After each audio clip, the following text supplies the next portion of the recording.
वाराणसी की एक मस्जिद इस वक्त भारत पाकिस्तान के बीच एक और विवाद की वजह बन चुकी है। इस मस्जिद को लेकर पाकिस्तान के राष्ट्रपति अपनी औकात भूल गए। उन्होंने भारत के अंदरूनी मामले में टांग अड़ाने की जुर्रत की है। आसिफ अली जरदारी से अपना घर तो संभल नहीं रहा और वो भारत के मामले में जहर उगल रहे हैं। काशी की मस्जिद पर भारत और पाकिस्तान के बीच सियासी बयानबाजी तेज हो गई। पाकिस्तान ने जिस मुद्दे को अंतर्राष्ट्रीय मंच पर उठाने की कोशिश की, उस पर भारत ने उसे करारा जवाब देते हुए इसे देश के आंतरिक मामलों में दखल बताया। अब सवाल यह है कि वाराणसी की मस्जिद क्यों बनी विवाद की वजह? क्या है इसका ऐतिहासिक और कानूनी पक्ष?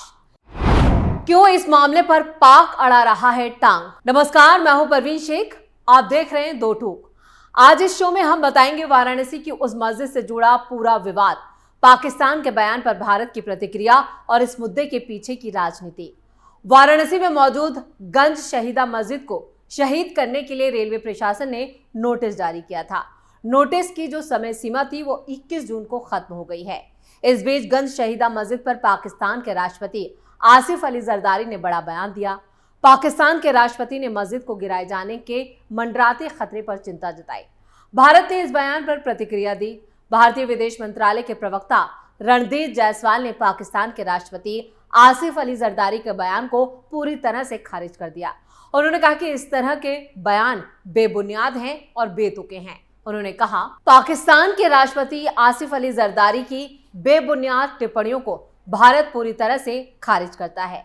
वैसे भी उन्हें भारत के आंतरिक मामलों पर टिप्पणी करने का कोई अधिकार नहीं है। रणदीप जायसवाल यही नहीं रुके। उन्होंने कहा कि मानवाधिकारों के मामले में पाकिस्तान का रिकॉर्ड पूरी दुनिया के सामने है और वहां धार्मिक अल्पसंख्यकों के साथ होने वाले व्यवहार, अत्याचार पर लंबे समय से सवाल उठ रहे हैं।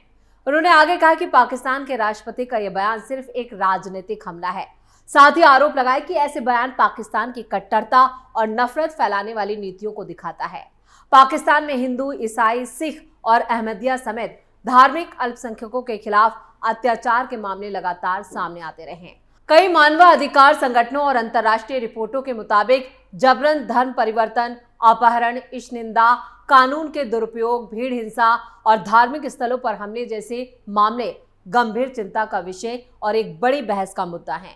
हाल ही में जारी रिपोर्ट में यह भी बताया गया कि अल्पसंख्यक समुदायों की लड़कियां खासतौर से उनके निशाने पर रहती हैं, यानी हिंदू नाबालिग लड़कियों को टारगेट पर लिया जाता है।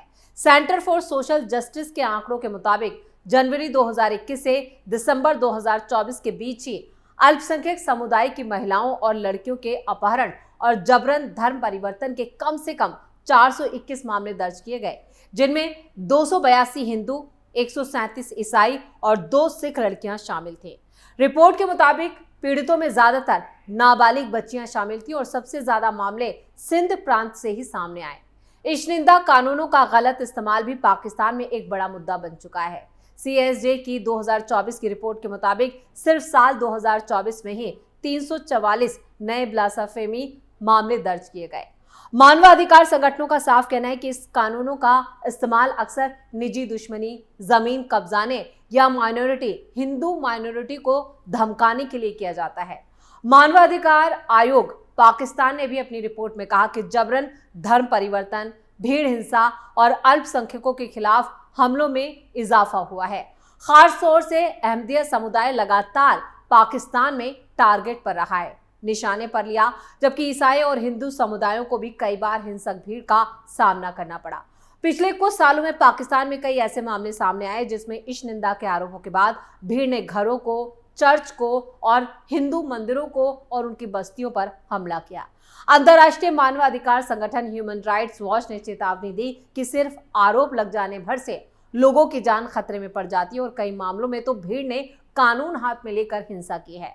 पाकिस्तान के संविधान में अल्पसंख्यकों को अधिकार दिए गए हैं, लेकिन इस जमीनी स्तर पर उनकी सुरक्षा सुनिश्चित करने में वहां की पुलिस प्रशासन, कानून व्यवस्था पूरी तरह से नाकामयाब रही है और ये एक बड़ी चुनौती पाकिस्तान में बनी हुई है अब तक। मानवाधिकार संगठनों ने सरकार से अल्पसंख्यकों की सुरक्षा बढ़ाने, जबरन धर्म परिवर्तन रोकने और ब्लास्फेमी कानूनों के गलत इस्तेमाल पर रोक लगाने की मांग की है। अब बात कर लेते हैं मस्जिद पर पाक राष्ट्रपति के बयान की।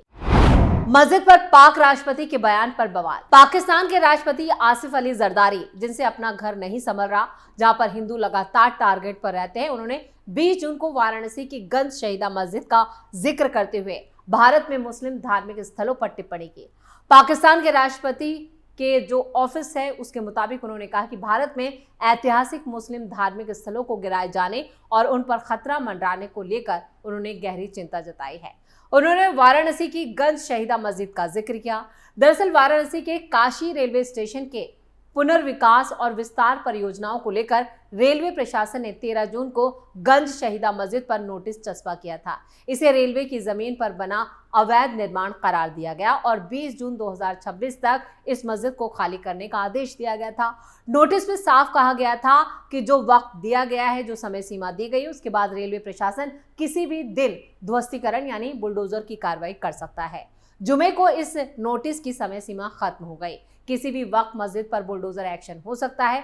रेलवे प्रशासन का साफ कहना है कि काशी रेलवे स्टेशन के पहले सर्कुलेटिंग एरिया के पास ये निर्माण स्टेशन के विस्तार और विकास कामों में बाधा बन रहा है। नोटिस में यह भी जिक्र किया गया कि जो मूल वार संख्या 1174/1991 में इंतजामिया बनाम यूनियन ऑफ इंडिया सिविल जज वाराणसी की अदालत में लंबित था, जिसे 28 अगस्त 2024 को ही खारिज कर दिया गया। यानी अदालत ने भी बताया है कि ये रेलवे की जमीन पर मस्जिद है, यानी पूरी तरह से अवैध है और अवैध मस्जिद में नमाज पढ़ना भी गैर इस्लामिक है। इसके आधार पर रेलवे ने निर्माण हटाने की प्रक्रिया शुरू करने की बात कही और 21 जून को यह समय सीमा खत्म हो गई, यानी बुलडोजर वहां पर पहुंच चुके हैं। कभी भी किसी भी वक्त मस्जिद शहीद हो सकती है। अब मस्जिद मैनेजमेंट ने रेलवे के दावे को ही खारिज कर दिया। अंजुमन इंतजामिया मस्जिद कमेटी के जो जॉइंट सचिव हैं SM यासीन का कहना है कि गंज शहीदा मस्जिद साल 1034 ईस्वी की है और इसका जिक्र 1883-84 के बंदोबस्ती नक्शे में साफ रूप से दर्ज है। मस्जिद कमेटी का यह भी दावा है कि काशी रेलवे स्टेशन का अस्तित्व 1887 में आया, इसलिए मस्जिद रेलवे से पहले की है। उन्होंने कहा कि अगर मस्जिद उस वक्त मौजूद नहीं होती तो बंदोबस्ती नक्शे में उसका जिक्र नहीं होता। SM यासीन ने यह भी कहा कि जिस मुकदमे का हवाला रेलवे दे रहा है वो मस्जिद को लेकर नहीं बल्कि पास की दूसरी जमीन से जुड़ा था। यासीन के मुताबिक मामला पैरवी न होने के कारण खारिज कर दिया गया था, न कि अदालत ने मस्जिद को अवैध घोषित किया था।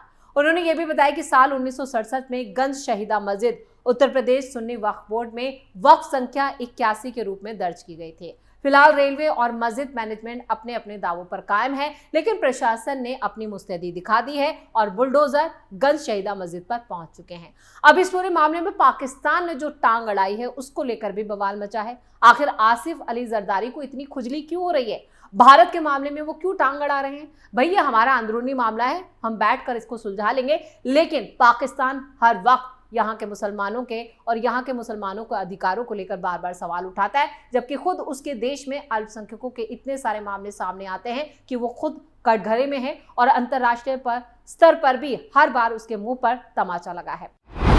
आसिफ अली जरदारी को जोरदार तमाचा। अब वाराणसी की ऐतिहासिक गंज शहीदा मस्जिद को लेकर पाकिस्तान के राष्ट्रपति आसिफ अली जरदारी की टिप्पणी पर भारत ने भी कड़ी प्रतिक्रिया दी है। जरदारी ने सोशल मीडिया पर मस्जिद और भारत के दूसरे मुस्लिम धार्मिक स्थलों को लेकर चिंता जताई थी और भारत से कार्रवाई रोकने की अपील की थी, जिसके बाद भारत के विदेश मंत्रालय ने पाकिस्तान को साफ और कड़े शब्दों में जवाब देते हुए कहा कि उसे भारत के आंतरिक मामलों पर बयानबाजी करने का कोई हक नहीं है। विदेश मंत्रालय के प्रवक्ता रणधीर जायसवाल ने कहा कि भारत पाकिस्तान के राष्ट्रपति की टिप्पणियों को पूरी तरह से खारिज करता है। उन्होंने कहा कि भारत का आंतरिक मामला है और पाकिस्तान को इसमें दखल देने का कोई अधिकार नहीं है। भारत ने जरदारी के बयान को बेबुनियाद और गैर जरूरी बताया और इसे राजनीतिक हमला करार दिया। भारत ने सिर्फ बयान का जवाब ही नहीं दिया बल्कि पाकिस्तान के मानवाधिकार रिकॉर्ड पर भी सवाल उठा दिए और पूरे आंकड़े पेश कर दिए, जिससे अब पाकिस्तान की ही फजीयत हो रही है। विदेश मंत्रालय ने कहा कि जिस देश का अल्पसंख्यक और मानवाधिकारों को लेकर रिकॉर्ड बेहद खराब रहा हो, उसे भारत को उपदेश देने से पहले अपने घर की स्थिति पर ध्यान देना चाहिए। मंत्रालय के मुताबिक पाकिस्तान की टिप्पणियां यहां पर पूरी तरह से नफरत और जहरीली दिखाई देती है। गंज शहीदा मस्जिद को लेकर विवाद तब शुरू हुआ था जब रेलवे और पुनर्विकास परियोजनाओं के तहत संरचनाओं को लेकर नोटिस जारी किया गया। पाकिस्तान ने इस मुद्दे को अंतर्राष्ट्रीय रंग देने की कोशिश की, लेकिन भारत ने साफ कर दिया कि विकास परियोजनाओं और कानूनी प्रक्रियाओं से जुड़े मामलों को धार्मिक रंग देना ठीक नहीं है। भारत ने दोहराया कि देश का संविधान सभी धर्मों को समान अधिकार देता है और धार्मिक स्थलों से जुड़े मामलों का समाधान कानून के मुताबिक किया जाता है। राजनयिक हलकों में भारत की प्रतिक्रिया को पाकिस्तान के लिए कड़ा संदेश माना जा रहा है। साथ ही दिल्ली लगातार ये रुख अपनाती रही है कि भारत के आंतरिक मामलों में किसी भी बाहरी हस्तक्षेप को स्वीकार नहीं किया जाएगा। इससे पहले भी भारत जम्मू कश्मीर समेत कई मुद्दों पर पाकिस्तान और दूसरे देशों की टिप्पणियों को खारिज करता रहा है। कुल मिलाकर काशी की गंज शहीदा मस्जिद को लेकर आसिफ अली जरदारी का बयान भारत ने उस पर सख्त और स्पष्ट जवाब देते हुए संदेश दे दिया कि देश की संप्रभुता, आंतरिक मामलों पर किसी बाहरी टिप्पणी को बर्दाश्त नहीं किया जाएगा। भारत ने पाकिस्तान को अपने मानवाधिकार और अल्पसंख्यक अधिकारों के रिकॉर्ड पर ध्यान देने की सलाह देते हुए उसके सभी आरोपों को पूरी तरह से खारिज कर दिया है। तो दो टोक में इतना ही। वीडियो कैसा लगा कमेंट करके अपनी राय जरूर दें। वीडियो को लाइक करें, शेयर करें और कैपिटल टीवी को सब्सक्राइब जरूर करें। धन्यवाद।